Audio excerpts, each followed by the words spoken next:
Hallo zusammen, ich bin's mal wieder, euer Michael, und ihr habt ja vielleicht schon mein Video zur Leica Q3 gesehen, wo ich die Kamera einfach mal ein bisschen getestet habe.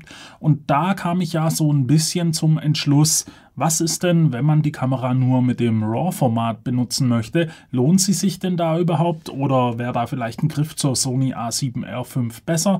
Das Thema möchte ich nochmal aufgreifen und ja, deswegen fangen wir doch jetzt einfach mal an. Auf den ersten Blick wirkt das Ganze vielleicht wie ein Vergleich von Äpfel und Birnen. Wir haben hier einmal eine Kompaktkamera und hier haben wir eine Systemkamera mit Wechselobjektiv. Ja, aber wenn man mal genauer hinschaut, dann bekommt man fast dasselbe. Ich habe hier die Leica Q3 mit 60 Megapixeln in einem kompakten Gehäuse, 28 mm Objektiv und 1,7er Blende. Die Sony habe ich hier ausgerüstet mit dem 24 mm 1.4 G-Master Objektiv. Wir sind hier also fast im gleichen Brennweitenbereich. Die Sony ist ein bisschen lichtstärker, hat dafür aber ein bisschen mehr Weitwinkel, hat aber auch hier 61 Megapixel verbaut und deswegen möchte ich euch ja ein bisschen das nahelegen, wenn ihr so auf der Suche nach einer Kamera in dem Bereich seid und euch vielleicht zwischen den zwei Kameras entscheiden wollt. Wir haben hier einmal die Q3, die gibt es für knapp 6.000 Euro. Die Sony A7R5 mit dem 24 mm G-Master dürfte neu ungefähr aktuell bei 5.400 Euro liegen. Ihr bekommt hier also ja mehr oder weniger die Technik für 600 Euro weniger. Wenn wir uns da aber mal die Größe anschauen, dann sehen wir natürlich, die Leica ist um einiges kompakter. Ihr habt hier, wenn ihr das Ganze anschaut, fast dieselbe Breite, aber schon in der Höhe ist das ein Unterschied und in der Länge natürlich deutlich, vor allem wenn man die Gegenlichtblende beim 24 mm noch montiert hat. Jetzt ist es natürlich so, ihr habt hier die Möglichkeit, Wechselobjektive zu benutzen. Wir betrachten jetzt einfach mal den Fall, wenn ihr auf die 28 bzw. 24 mm gehen wollt, was da so mit den Kameras und den technischen Details passiert. Wir haben hier also 60 Megapixel in der Q3 und 61 Megapixel in der Sony. Ich weiß nicht genau, ob die sich denselben Sensor teilen oder wie das da aufgebaut ist. Der Sensor in der Leica dürfte auf jeden Fall von Sony kommen und ich denke, da wird es entweder dasselbe Sensor oder eine leichte Abwandlung davon sein. In der Sony bringen wir zusammen mit dem 24 mm G-Master ein Gewicht von 1140 Gramm auf die Waage. Das ist deutlich mehr als die 743 Gramm der Leica Q3, also auch gewichtstechnisch macht das schon mal einen größeren Unterschied. Auch wenn man sich die Verarbeitung der Kameras anschaut, kann man da einen leichten Unterschied entdecken. Die Sony ist schon wirklich gut verarbeitet, da kann man also nicht meckern. Die Leica ist aber doch nochmal auf einem ganz anderen Level, also da macht es schon ein bisschen einen Unterschied. Die Kameras sind beide Staub- und Spritzwasser geschützt, mal mehr, mal weniger. Also mit Staub werdet ihr wahrscheinlich überhaupt keine Probleme haben. Bei Spritzwasser müsst ihr einfach aufpassen. Einen leichten Regen können beide ab. Wenn es ein schwerer Regen wird oder dann auch schon ein richtiger Schauer, dann solltet ihr da die Kameras einpacken oder irgendwie schützen. Wenn wir uns die Bedienelemente anschauen, dann sehen wir, an der Leica sind wirklich relativ wenig Bedienelemente verbaut. Ihr habt da mehr oder weniger zwei FN-Knöpfe und einen Daumenrad-Taster, den ihr noch belegen könnt und hinten ja das kleine 4-Wege-Pad mit einem Play-Button und einem Menü-Button. Das war es dann da auch schon an der Belegung selber. Ihr habt natürlich noch das Verstellrad für die Verschlusszeit und ihr könnt die Blende vorne am Objektiv direkt einstellen. Wenn wir da zur Sony schauen, dann finden wir einen Haufen Knöpfe, die ihr auch alle frei belegen könnt. Das geht bei der Leica auch, nur bei der Sony sind es einfach sehr viel mehr Knöpfe.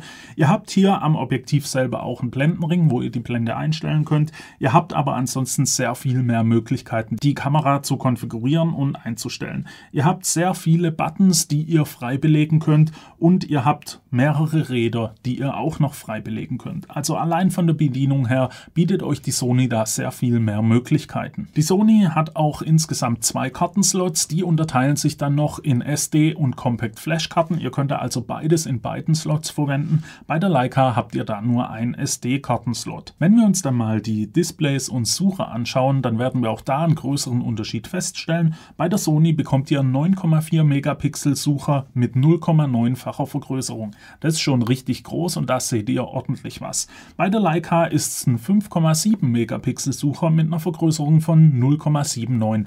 Der ist auch nicht klein, aber dann doch ein Stück kleiner als der von der Sony. Auch beim Display gibt es da einen Unterschied. Die Sony hat einen sehr variablen 3,2 Zoll Bildschirm mit 2,1 Megapixel Auflösung. Die Leica bietet euch da einen 3 Zoll Bildschirm mit 1,8 Megapixel Auflösung. Bei der Leica habt ihr hier nur so einen Klappbildschirm, den ihr eben nach unten und nach oben klappen könnt. Bei der Sony habt ihr ja den neuen von Sony gebauten Bildschirm, der sich ebenso nach oben und unten klappen lässt, aber eben auch nach vorne flippen lässt. Somit habt ihr hier einfach viel mehr Möglichkeiten bei der Bildschirmeinstellung. Wenn wir uns dann noch weitere technische Daten anschauen, ihr habt bei der Sony 61 Megapixel und hier 60 Megapixel, da sind wir ja schon drauf eingegangen. Ihr habt aber bei der Sony auch ein komplett anderes Autofokus-System, welches sehr viel mehr Autofokus-Punkte bietet. Ihr bekommt da 693 AF-Punkte, bei der Leica sind es 315 AF-Punkte, und wenn man vom Autofokus ausgeht, dann ist die Sony eine komplett andere Welt als die Leica.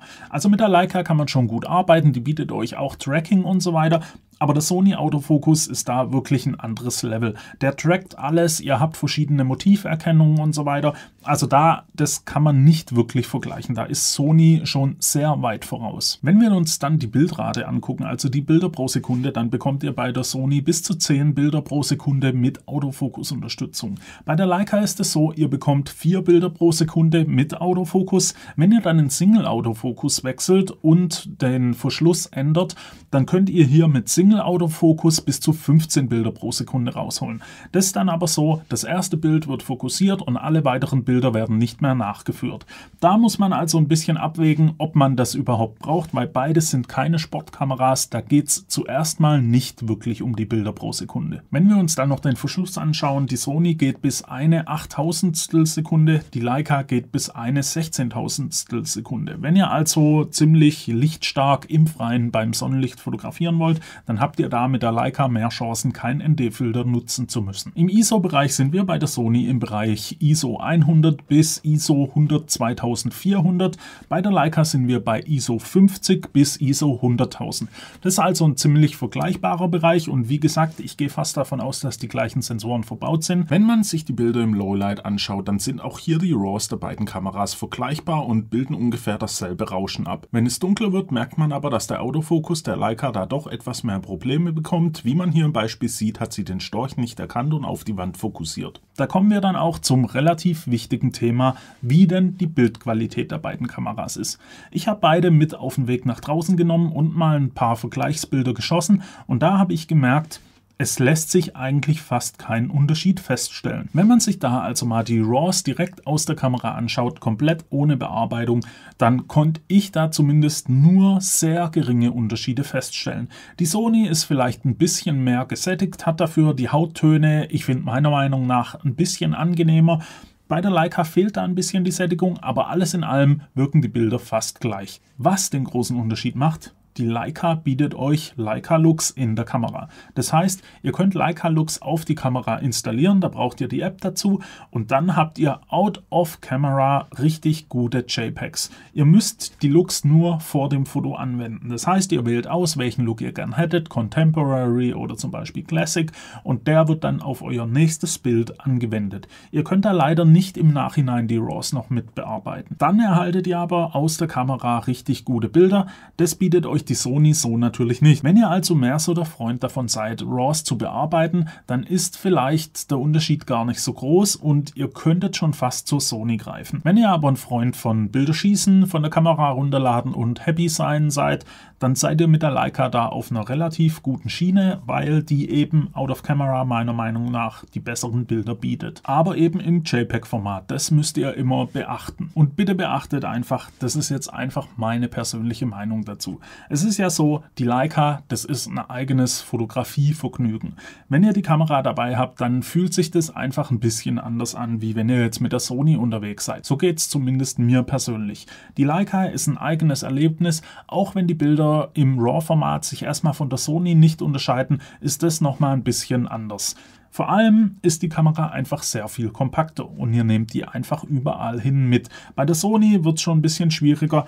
Sie ist nicht unbedingt sehr viel größer, aber das bisschen Größe hat zumindest bei mir schon relativ viel ausgemacht. Und dann macht ihr euch bei der Leica natürlich nie irgendwelche Gedanken, ob ihr noch ein extra Objektiv mitnehmen wollt oder sowas, weil ihr habt da gar nicht die Möglichkeit. Bei der Sony kann es natürlich sein, ihr nehmt die Kamera mit, packt dann noch 2, 3 Objektive dazu und am Ende lasst ihr sie zu Hause, weil euch das ganze Setup zu schwer geworden ist. Das passiert euch bei der Leica natürlich so nicht. Aber wie gesagt, das sind jetzt alles persönliche Erfahrungen und das kann bei jedem ein bisschen anders sein. Es gibt sicher auch Leute, die sagen, hey, bei der Sony habe ich viel mehr Möglichkeiten, ich kann da auch mal ein fettes Tele drauf machen, das habe ich bei der Leica gar nicht. Aber da seid ihr dann sowieso mit der Leica komplett falsch gelegen. Die Leica ist so ein bisschen ein Luxusgut und vielleicht auch ein Statussymbol. Man sieht ja die einen oder anderen Stars damit rumrennen und Bilder machen.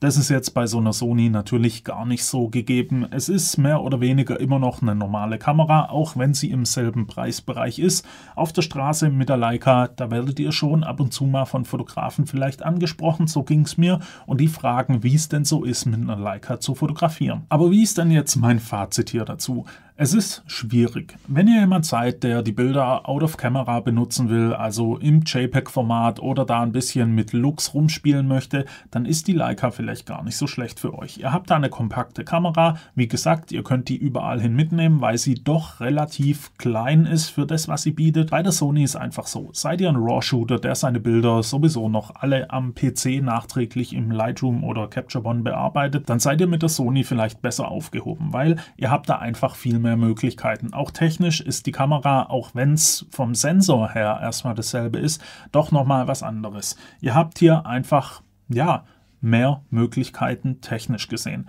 Die Leica ist wirklich eine Fotokamera, die ist dazu da, Fotos zu machen, und das kann sie richtig gut. Es ist einfach ein bisschen schwierig zu erklären. Dieses Gefühl, mit der Leica rumzurennen und Bilder zu machen, ist ja anders als eine andere Kamera. Und dann gibt es natürlich auch Leute, die wollen mit der Leica rumlaufen, weil es ist eine Leica-Kamera, das ist eine Luxusmarke aus Deutschland. Viele kennen das, viele wissen, okay, da hat jemand Geld in der Hand. Wenn ihr mit der Sony rumrennt, wird euch das erstmal nicht passieren, und es gibt halt Leute, die wollen das so, und ich persönlich gehöre nicht dazu, hätte aber trotzdem gern die Leica mit bei mir in meinem Portfolio, weil ich habe einfach gemerkt, ich nehme die viel öfter mit als jetzt hier meine Sony oder Canon Kameras, weil sie einfach viel mehr kompakt ist. Ihr habt da das schöne Band dazu, die könnt ihr euch einfach umschmeißen, geht los, geht laufen und habt die Kamera immer so ein bisschen umhängen. Das ist bei den anderen Kameras, egal ob jetzt Sony oder Canon oder sonst was, Nikon, da ist es einfach anders. Ihr habt einfach viel mehr Gewicht, was ihr mitschleppt, und das macht wirklich was aus. Das hat zumindest bei mir was ausgemacht. Ob ich mir persönlich die Leica kaufen würde, ist natürlich eine andere Sache, weil ich bin dann doch eher so der RAW-Shooter. Mir gefallen zwar die Out-of-Camera-JPEGs wirklich sehr gut. Die ganzen Leica-Looks sind tipptopp. Ihr könnt die einfach runterladen, habt das Ganze auf dem Handy, könnt es an Freunde verteilen und so weiter. Aber ich bin mir nicht sicher, ob das mich vielleicht irgendwann auch langweilt. Also immer der mehr oder weniger selbe Look. Ihr habt da natürlich dann die Möglichkeit, RAW und JPEG aufzunehmen, und dann könnt ihr das im Nachhinein noch bearbeiten und dann könnt ihr euch da auch den eigenen Look erstellen. Aber das Ganze bietet euch die Sony ja dann auch, und da habt ihr dann fürs Geld vielleicht schon ein bisschen was Besseres in der Hand. Also wie ihr seht, ist das alle nicht ganz einfach. Ich habe euch jetzt einfach mal die Unterschiede dargelegt. Technisch gesehen ist die Sony aufgrund vom Autofokus und so weiter dann doch nochmal eine andere Ecke. Die Leica ist aber wirklich gut. Und wenn ihr euch da Gedanken drüber macht, eine von beiden zu nehmen und ihr eher so auf die Leica-Looks steht, dann greift auf jeden Fall zur Leica. Die Kamera ist super cool, macht richtig Spaß zu fotografieren, ist kompakt, ihr nehmt die überall hin mit. Das hat dann schon mehr Vorteile als hier die Sony-Systemkamera. Wenn ihr aber jemand seid, der gerne doch mal die Objektive durchwechselt oder auch mal seinen Look verändern will, dann vielleicht doch eher zur Sony greifen, weil da sind halt die Möglichkeiten dann doch nochmal ganz anders. Technisch gesehen, von der Bildqualität her, liegen beide auf demselben Level. So, und jetzt habe ich auch genug geredet. Eigentlich sollte das Video nur ziemlich kurz werden. So wie ich sehe, habe ich hier jetzt schon ein paar Minuten mehr aufgenommen, als ich gedacht habe. Ich wollte es eben nur mal kurz zusammenfassen, weil ich eben mit beiden Kameras unterwegs war. Ich hoffe, das Video hat euch soweit gefallen. Lasst mir doch ein Like da, wenn es so war. Schreibt in die Kommentare, was ihr denn darüber so denkt, und abonniert den Kanal. Dann hoffe ich, sehen wir uns beim nächsten Mal wieder. Bis dahin wünsche ich euch eine gute Zeit. Ciao.